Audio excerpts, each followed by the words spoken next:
Lalu Yusuf merebahkan dirinya mendekat muka ayahnya, serta menangisi dan mencium dia. Dan Yusuf memerintahkan kepada tabib-tabib, yaitu hamba-hambanya, untuk merempah-rempahi mayat ayahnya.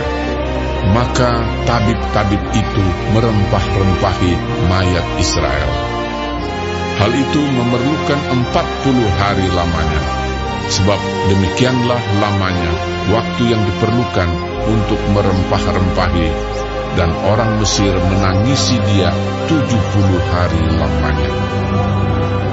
Setelah lewat hari-hari penangisan itu, berkatalah Yusuf kepada seisi istana Firaun, "Jika kiranya aku mendapat kasih-Mu, katakanlah kepada Firaun bahwa ayahku telah menyuruh aku bersumpah. Katanya, tidak lama lagi aku akan mati dalam kuburku yang telah kugali di tanah Kanaan. Disitulah kau kuburkan aku. Oleh sebab itu, izinkanlah aku pergi ke sana, supaya aku menguburkan ayahku. Kemudian aku akan kembali."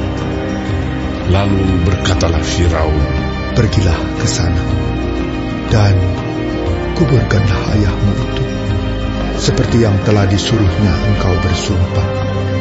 Lalu berjalanlah Yusuf ke sana untuk menguburkan ayahnya, dan bersama-sama dengan dia berjalanlah semua pegawai Firaun, para tua-tua dari istananya, dan semua tua-tua dari tanah Mesir, serta seisi rumah Yusuf juga, saudara-saudaranya, dan seisi rumah ayahnya. Hanya anak-anaknya serta kambing domba dan lembu sapinya ditinggalkan mereka di tanah Gosen. Baik kereta maupun orang-orang berkuda turut pergi ke sana bersama-sama dengan dia, sehingga iring-iringan itu sangat besar. Setelah mereka sampai ke Goren Haatat yang di seberang sungai Yordan, maka mereka mengadakan di situ ratapan yang sangat sedih dan riuh, dan Yusuf mengadakan perkabungan 7 hari lamanya karena ayahnya itu. Ketika penduduk negeri itu, orang-orang Kanaan, melihat perkabungan di Goren Haatat itu, berkatalah mereka, "Inilah perkabungan orang Mesir yang amat riuh." Itulah sebabnya tempat itu dinamai Abel Mizraim, yang letaknya di seberang Yordan. Anak-anak Yakub melakukan kepadanya seperti yang dipesankannya kepada mereka. Anak-anaknya mengangkut dia ke tanah Kanaan, dan mereka menguburkan dia dalam gua di ladang Makpela, yang telah dibeli Abraham dari Efron, orang Het itu, untuk menjadi kuburan milik, yaitu ladang yang di sebelah timur Mamre.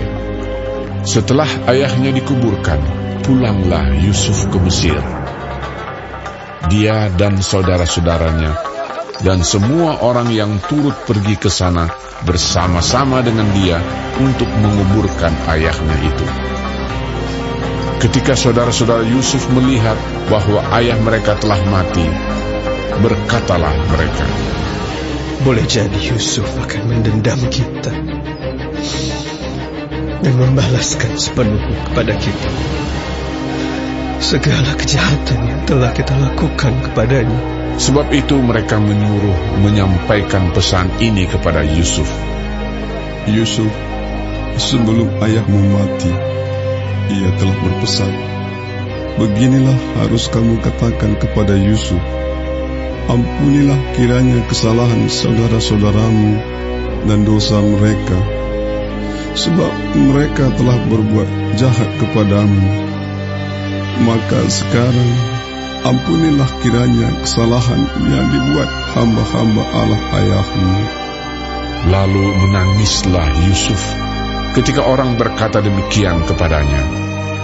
Juga saudara-saudaranya datang sendiri dan sujud di depannya serta berkata, Kami datang untuk menjadi budakmu. Tetapi Yusuf berkata kepada mereka, Janganlah takut, sebab aku inikah pengganti Allah. Memang kamu telah mereka-rekakan yang jahat terhadap aku, tetapi Allah telah mereka-rekakannya untuk kebaikan, dengan maksud melakukan seperti yang terjadi sekarang ini, yakni memelihara hidup suatu bangsa yang besar. Jadi janganlah takut. Aku akan menanggung makanmu dan makan anak-anakmu juga. Demikianlah ia menghiburkan mereka dan menenangkan hati mereka dengan perkataannya.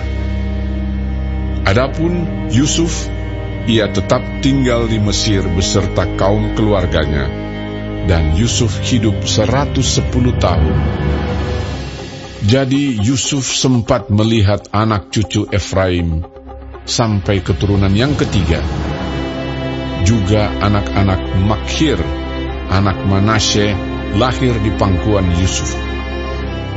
Berkatalah Yusuf kepada saudara-saudaranya, "Tidak lama lagi aku akan mati. Tentu Allah akan memperhatikan kamu dan membawa kamu keluar dari negeri ini ke negeri yang telah dijanjikannya dengan sumpah kepada Abraham, Ishak, dan Yakub." Lalu Yusuf menyuruh anak-anak Israel bersumpah, katanya, "Tentu Allah akan memperhatikan kamu. Pada waktu itu, kamu harus membawa tulang-tulangku dari sini." Kemudian matilah Yusuf, berumur 110 tahun. Mayatnya dirempah-rempahi dan ditaruh dalam peti mati di Mesir.